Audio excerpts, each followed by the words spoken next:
Now we have a numeric label. Now this is used to display a number. This was the text label or a simple label. Now this is a numeric label. Okay, so if I drag it here, it is like that.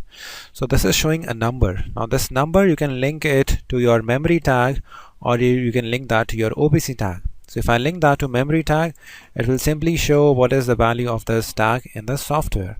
If you link that to OPC tag like this, it will show you the real-time value of, now this tag was N7:0. So generally we link that with the data address.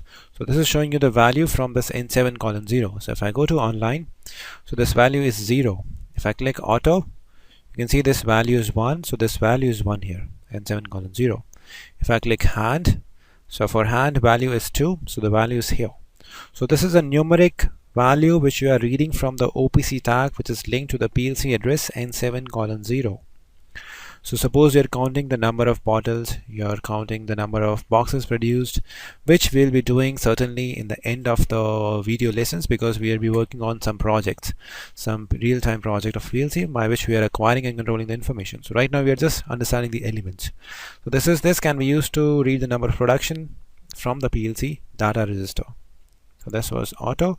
For auto it is 1 because this column is 1. For manual it is 3 because this is 3. So this is reading the value from N7:0. We call it numeric label.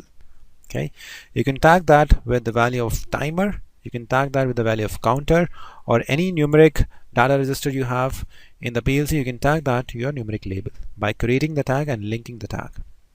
You can create multiple tags here and you can link that to whatever tags you want in your SCADA screen. I hope this makes sense. All right, thank you.